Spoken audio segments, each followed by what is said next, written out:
what is going on with Bitcoin. In this video, I want to specifically cover Bitcoin credit, how it's going to change the world, how it's going to put the banks in a vice grip, and how you can use it to get what you want out of life. So what do I mean by that? Well, most big purchases that people experience the most pain is an automobile, and the second is a home. Now, unfortunately, because of all the crazy inflation that we've had, home prices have continued to go up and up and up, and it's harder and harder for the average person to buy their first home. So traditionally, this is how I did that in the past. I would earn income. I would pay my bills on time. I would not carry credit card debt. I would sock away anything extra that I had into a savings account, the highest yield that I could find with the safest bank with FDIC insurance. I also would create a bond ladder knowing that, hey, at my current savings rate, I know it's going to take 3 years to get the down payment I need, or whatever that time frame is. So I might do a bond ladder, which I won't cover, with specific expiration dates to get an even higher interest rate to assure that my money isn't losing all of its buying power because of inflation. Now, the problem is the item that I'm trying to get, whether it's a car, whether it's a house, a jet ski, whatever, those prices continue to go up and up. So the goal line, the target, keeps moving and it gets larger and larger. And so if your savings is not keeping up with the incremental lifts of what you're trying to get, you are in a hamster wheel that potentially never ends. So here's the alternative. Here's what I'm going to document going forward. Here's my goal. I've already started it. But first off, I've talked about Coinbase in the past. I know they're controversial. The CEO is probably not a Bitcoin maxi. Could they go the way of FTX? I have no idea. But the products that they keep rolling out are mind-bending. They blowing the mind. So the first thing I turned on with them is their credit card. It pays back in rewards 2 to 4%. Okay, and that doesn't seem like a whole lot, but it's in Bitcoin. It is in the hardest asset with a 21 million supply cap. Okay, the rewards, the 2 to 4% that I get back today, what happens when Bitcoin doubles or triples or quadruples? So do those rewards. So essentially, you're neutrally buying Bitcoin without even thinking about it on regular spend. The second thing I figured out with that particular card is they turned on stock trading. Stock trading is FDIC insured if you're buying American companies within the Coinbase app. So to get the higher tiers, the 4%, you have to have at least $200,000 worth of assets on the platform. And I realize for most people that's going to be cost prohibitive, but it is a goal that you could build up to. Well, what did I buy in stocks to try to get up to that level? I bought some NVIDIA. Okay, I bought some AMD. I bought some AAST. I believe I got that ticker right. I bought things that I believe in, that I believe are my long-term holds, SPY, QQQs for some index funds, that I'm going to hold forever. And why that matters is if you hold something in the United States longer than 1 year, when I do decide to sell, the taxes are less, which is amazing. So assuming I cross that $200,000 threshold, either in crypto or stocks, then I get the full 4% back. There's a $10,000 cap and spend monthly. So what does that calculate down to? $400 in Bitcoin for free monthly, potentially, if you're spending $10,000 a month. Now, you got to say, well, if you're spending 10 grand a month, you got a spending problem. But what I can tell you is I have rentals. I have things that break all the time. I have insurance bills, which, funny enough, I can pay my auto insurance with a credit card without a fee. Because if you're at that 4% reward, I have taxes that I have to pay on multiple properties. Those could be about 20 grand a year easily. So I know they charge me a fee, but the reward that I'm getting is higher than the fee that I'm charging. If I'm paying a 1.6% fee, but I'm getting 4% back, do the math. It all starts adding up. So far I turned that on earlier this year. I'm already up to $2,500 in rewards in Bitcoin. So what happens if it doubles up this year? Well, that's $5,000 worth of rewards. Triples up, $7,500 worth. And I didn't do anything other than my normal spend. So that's the first change I made. Second change I made, ASST. I am a huge believer in this Bitcoin treasury company. I've met some of the C-letter people running it, which would be, I haven't met Matt Cole, but Jeff Walton. There's a couple of them. They were at a Bitcoin conference down in Portland, Oregon recently. I'm uber impressed with everything I'm seeing, and they have no debt, and they continue to buy Bitcoin when the prices are low. They're issuing more common stock. They got a few levers that they can pull, and it's literally arbitrage. It's financial engineering, whatever you want to call it, but they're going to be highly successful, and nobody really knows about them. So what am I doing with that? Well, the stock is about $13 a share. I'm continuously selling puts against it, which is an option strategy obligating me to buy shares in 100-share blocks. So let's say today I sold a put at $12 a share. I have to have $1,200 to back up that trade. And if it goes down to 11, then I'm still buying it at 12. I don't want to go into all the option stuff, but basically I could do a whole nother video on how I'm literally printing money on that.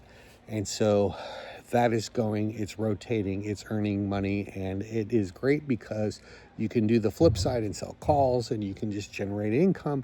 And where's that income going? It's going to buy more Bitcoin. Boom. So credit card, free Bitcoin. ASST options, not free Bitcoin. There's risk to that. You got to believe in the company. You got to be unwavering in your trades and take advantage of the ups and downs, because you can close these things out early.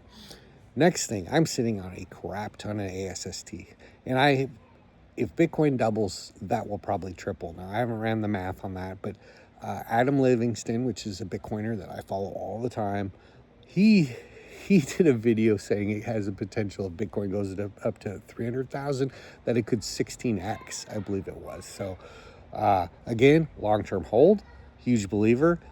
They own the Bitcoin. Kind of like MicroStrategy, it's a similar thing. They're copying it, but they've learned from MicroStrategy's mistakes, and they're starting with a fresh balance sheet, and I like it a lot. And they're small, so it's easy to do option trades. So let's recap. Credit card. Number 2. What am I trying to say? Options trades with ASST. Number 3. How else am I getting Bitcoin? I'm working my butt off. Okay? Bitcoin right now is at a 200-week moving average, 200-day moving average, excuse me. Historically, if you've watched any videos, if you spend 1,000+ arrows learning Bitcoin, you realize there's a 4-year cycle. Why is there a 4-year cycle? Because the OGs still control a lot of that, and it's a self-fulfilling prophecy. Earlier this year, when I was doing my videos, I hadn't done enough time to understand that. I believed in Bitcoin, but I didn't realize I was buying near the top. I started buying in the hundreds, the 110s, the 120s, all the way to the top, and I've ridden it all the way down, and on paper, those trades look terrible.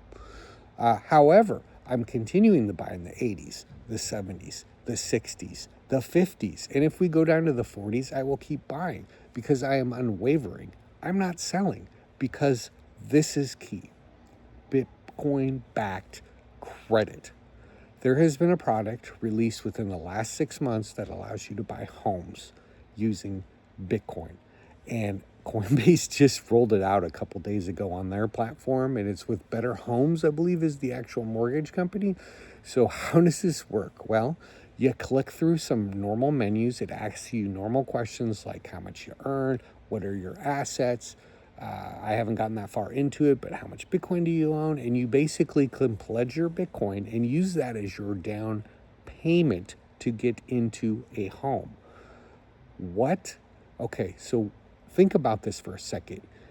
Let's say I'm buying $1 million property, and I've managed over the course of working my balls off to get $200,000 worth of Bitcoin. Now let's say it doubles from the current price. Now I have $400,000 worth of Bitcoin. If I can pledge that to, say, a $1.6 million loan without having to give up cash, I'm giving up my Bitcoin for the duration. And what do I have? I have 2 loans. I have the loan for the property. I have a loan for the Bitcoin. I'm paying two payments, essentially, same interest rate. I could pay one off early. I could continue to make minimum payments, Hopefully the rates are competitive. I think they might be a little higher than taking a mortgage broker or something like that. But the terms say it's 30 years. Now I own two assets. I own the home, I own Bitcoin.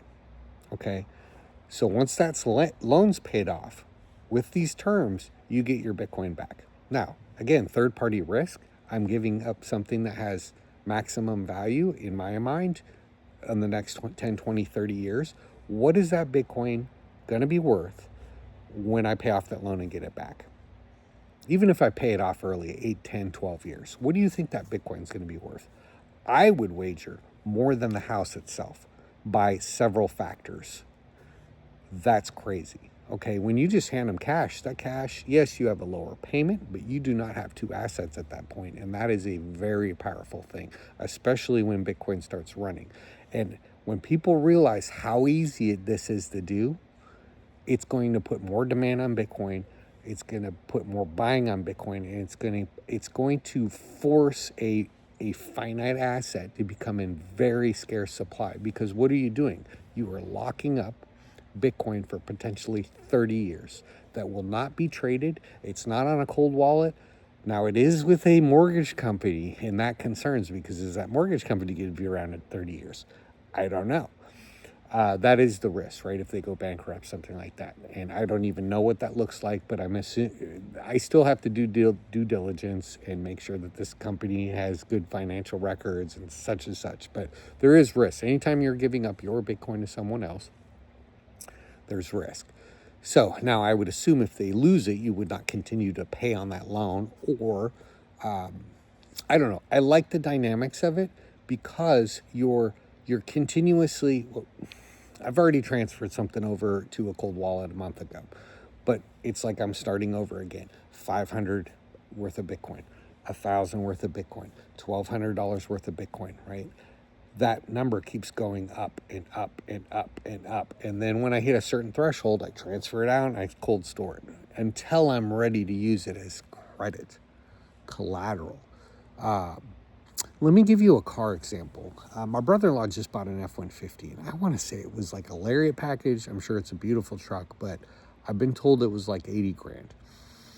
Now, that might be with taxes and out the door and everything, and apparently they got a 0% interest, but I don't want to question my family's decisions, right? He needed a truck, but we've had so much crazy inflation. That's just what things cost now, and that's insanity to me, but that's where we are. So in that same scenario, most people would just go in, they'd negotiate their best deal with the dealership or use Costco with preset pricing, however you get your vehicle. But then you have to go to your bank or whoever they recommend to finance and try to get a loan, an application. You apply for all that.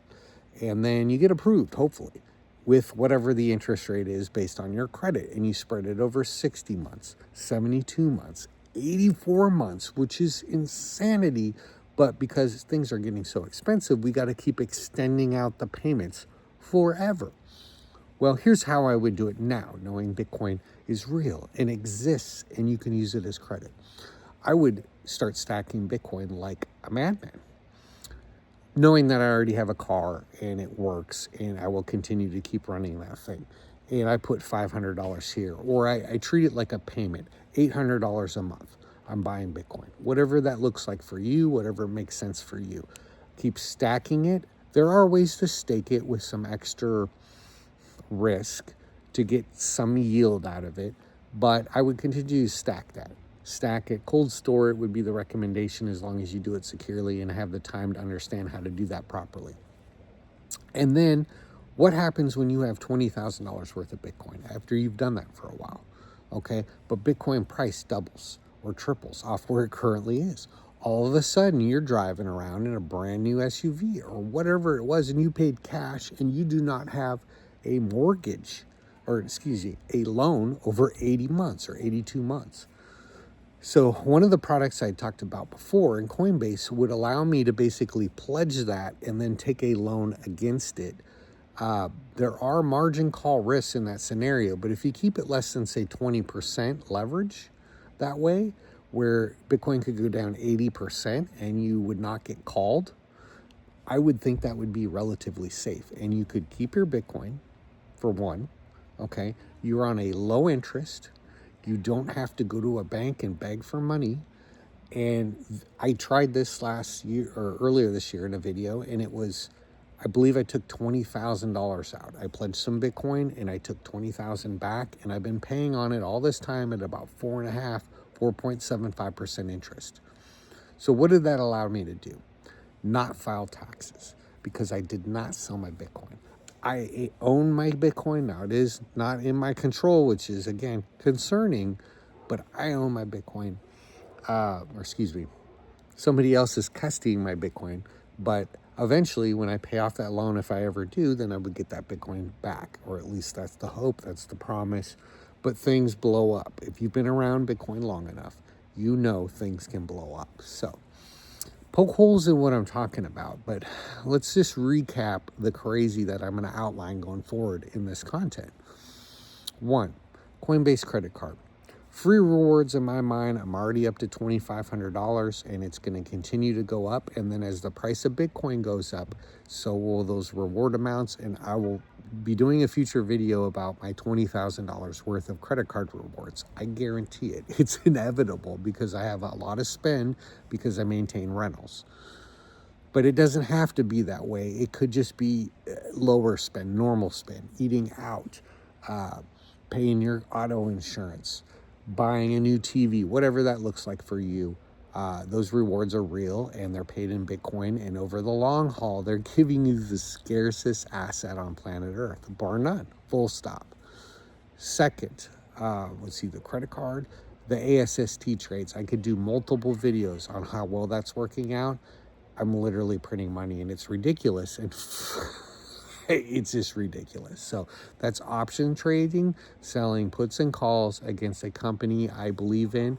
And if they go in the money, I'm just getting the shares assigning to me. I'm not rolling them, and I will keep them until they 15 or 16x up, because I know they will.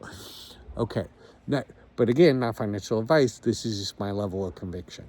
Next up, collecting Bitcoin when it makes sense for me.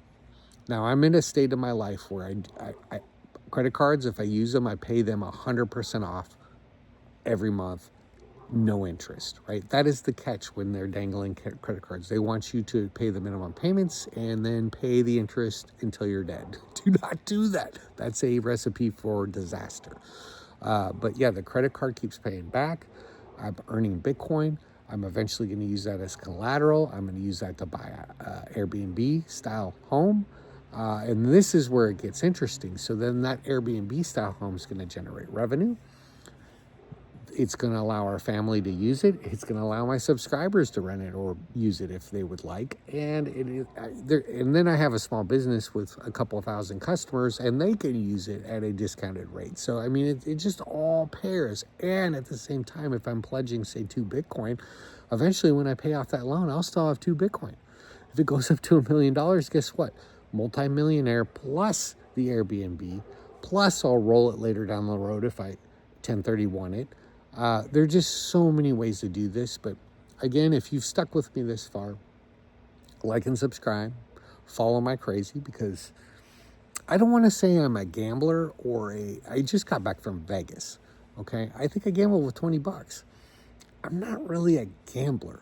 I'm a calculated risk taker, and it normally works out for me in a really good way. And I'm hoping you can enjoy that and maybe learn a few things and figure out what your risk tolerance is and what is appropriate for your situation. Now, I have a feeling in 8 to 10 years, people will be like, you're just lucky. The timing was right. Okay. I'm literally going to show you step by step, starting from today, how I do this. So with that, keep Bitcoining.